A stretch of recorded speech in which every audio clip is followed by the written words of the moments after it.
Hello my dear, welcome to all of you in affect English classes.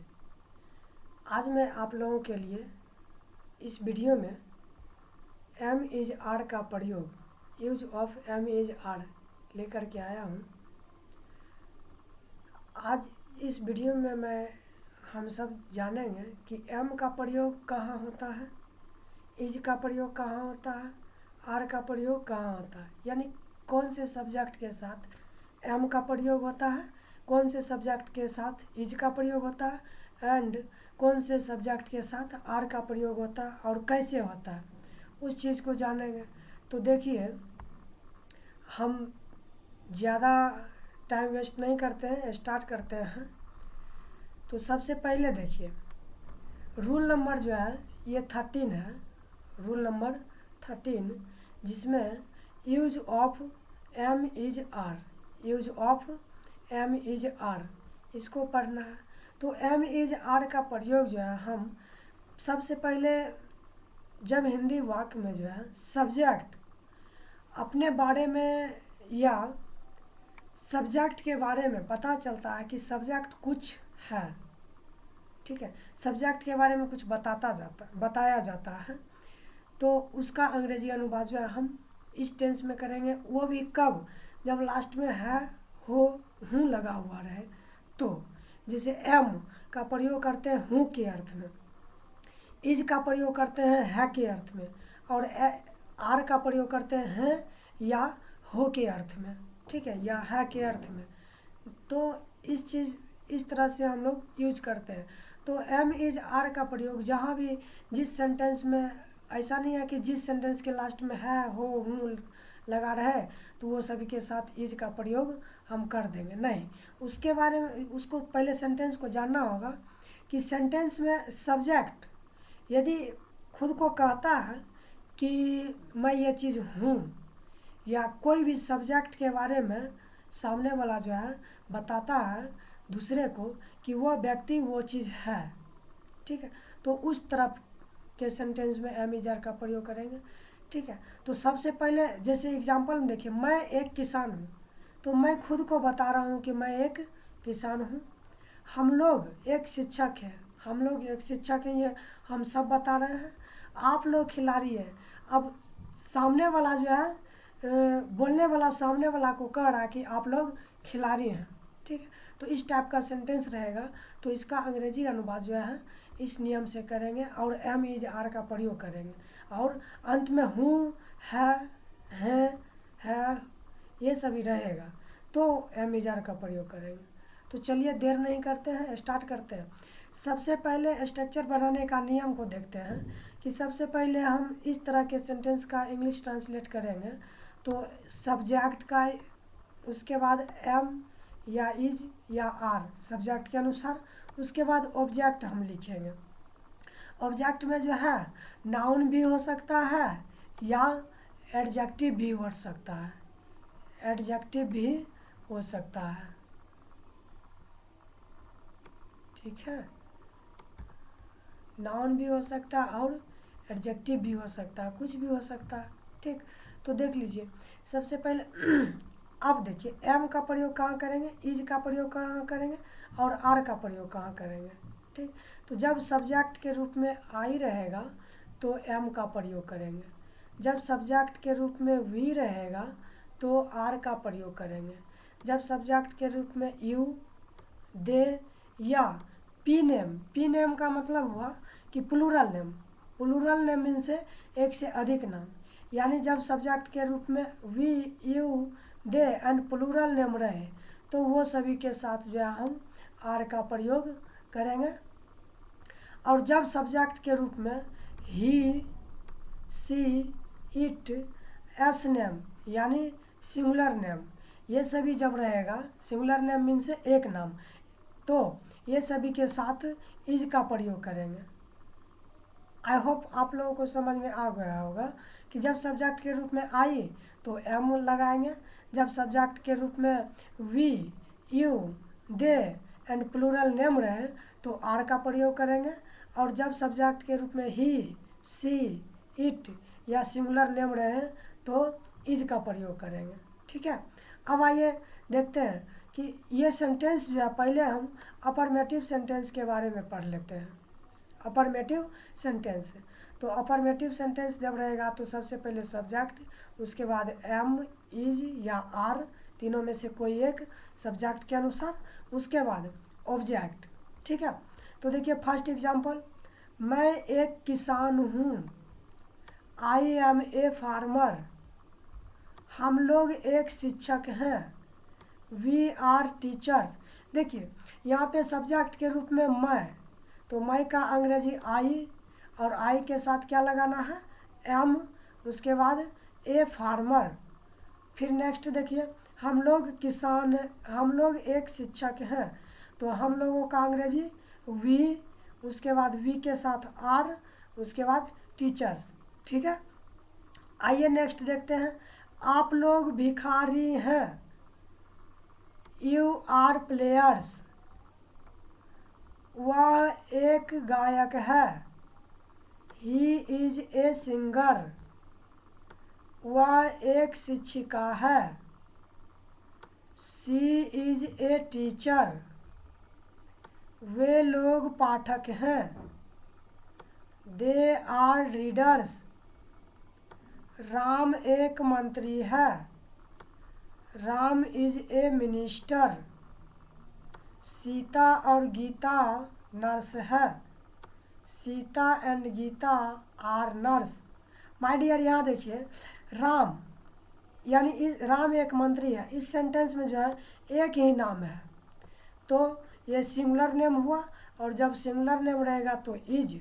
अब next sentence में देखिए, सीता और गीता, यहाँ पे दो नाम है, तो जब दो नाम रहेगा तो प्लूरल, और जब प्लूरल रहेगा तो उसके साथ आर का प्रयोग करेंगे। ठीक है, आई होप आप लोगों को समझ में आ गया होगा। तो अब आइए नेक्स्ट देखते हैं अफर्मेटिव, ये तो अफर्मेटिव सेंटेंस था।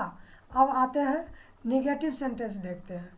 निगेटिव सेंटेंस में यह देखिए, सेंटेंस अब जब निगेटिव रहेगा, जब सेंटेंस निगेटिव रहेगा तो सबसे पहले सब्जेक्ट, उसके बाद सब्जेक्ट के अनुसार एम, इज, आर, तीनों में से कोई एक, उसके बाद नोट, और उसके बाद ऑब्जेक्ट। ठीक है, तो फर्स्ट एग्जांपल देखते हैं, मैं दयालु नहीं हूँ, आई एम नॉट काइंड। हम लोग उदार नहीं हैं, वी आर नॉट जेनरस। तुम अच्छे नहीं हो, यू आर नॉट गुड।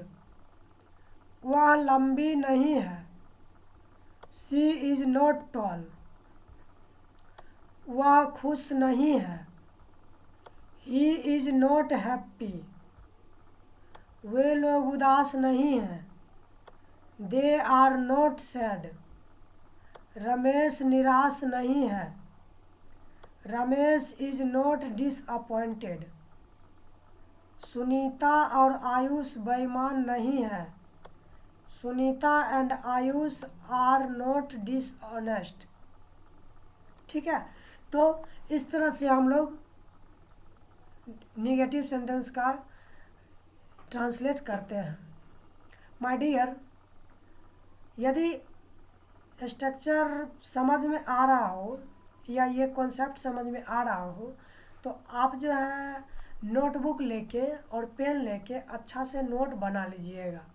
और हाँ, एक बात मैं पहले बता देना चाहता हूँ आप लोगों को कि ये सभी स्ट्रक्चर जो है बेसिक कॉन्सेप्ट पे आधारित है यानी बेसिक नॉलेज है।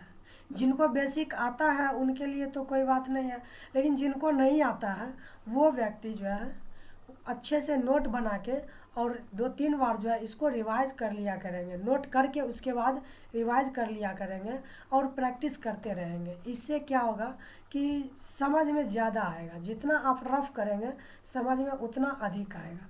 ठीक है, तो अब आइए नेक्स्ट देखते हैं निगेटिव सेंटेंस के बाद इंटेरोगेटिव सेंटेंस। क्या है? Interrogative sentence. इंटेरोगेटिव सेंटेंस में जो है ना प्रश्न किया जाता है। ठीक है, प्रश्न किया जाता है जब इस तरह का सेंटेंस रहे, जैसे देखिए मैं घोड़ा हूँ, मैं घोड़ा हूँ, सॉरी क्या मैं घोड़ा हूँ, ये प्रश्नवाचक से सेंटेंस है। क्या हम लोग सुंदर हैं, ये सभी जो है प्रश्नवाचक वाक्य है।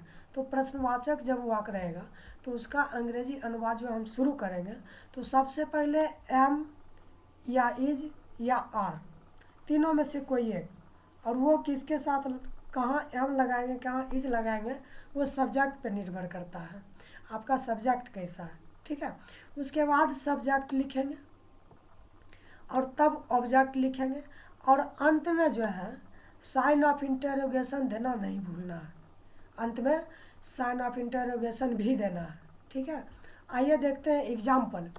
क्या मैं गोरा हूँ? Am I fair? यहाँ देखिए सबसे पहले एम लगाए हैं, तो एम क्यों लगाए हैं?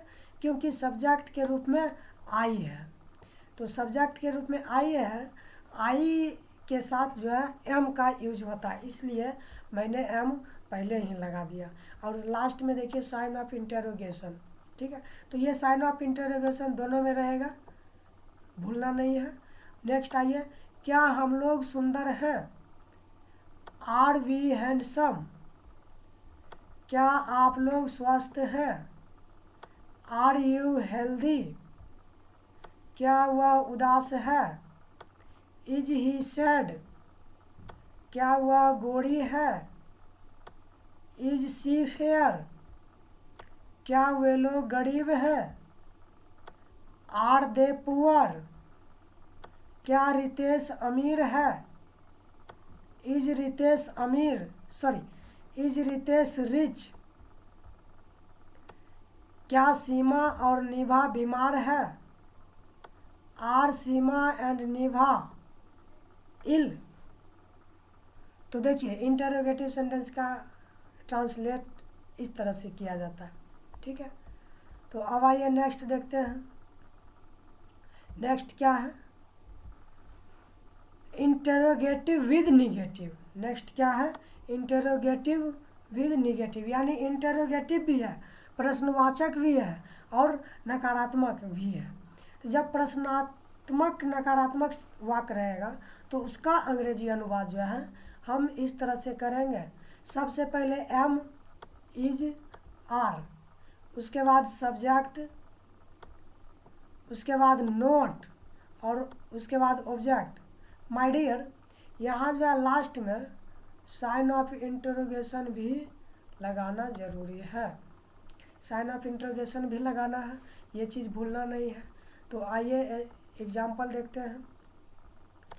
क्या मैं चालाक नहीं हूँ? Am I not clever? क्या हम लोग साहसी नहीं हैं? Are we not bold?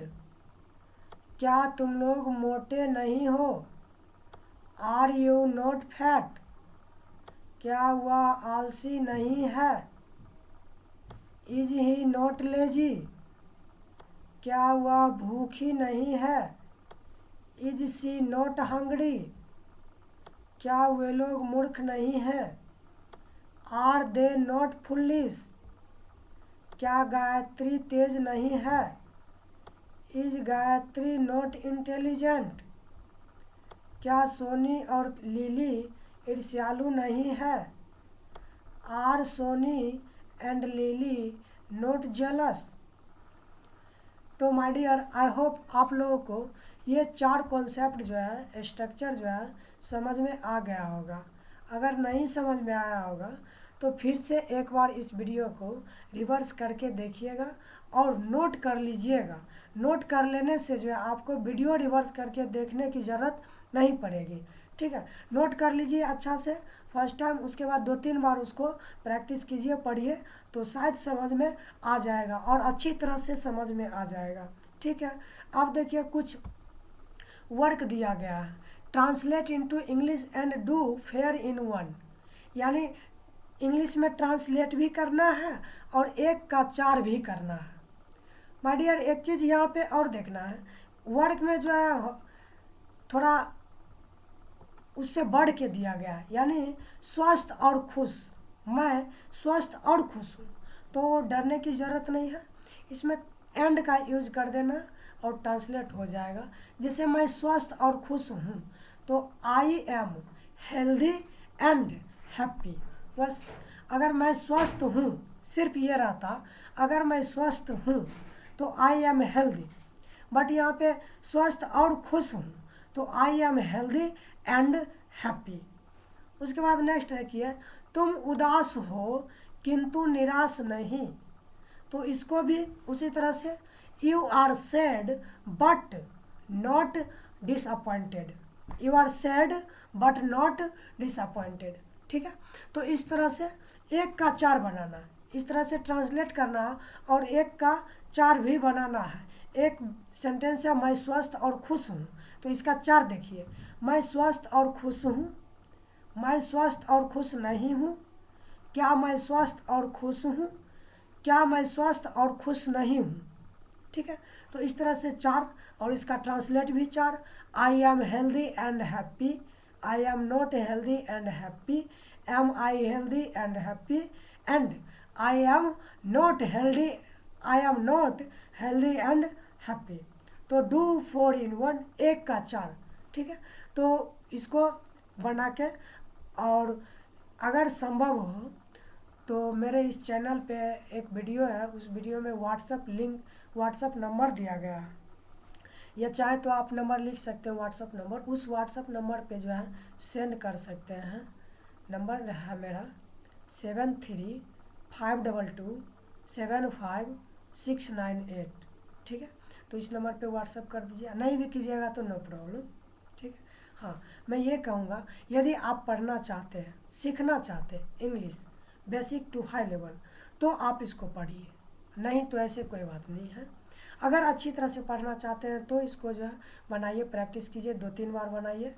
ठीक है, तो तब तक के लिए थैंक यू, फिर मिलेंगे नेक्स्ट वीडियो में। Okay bye.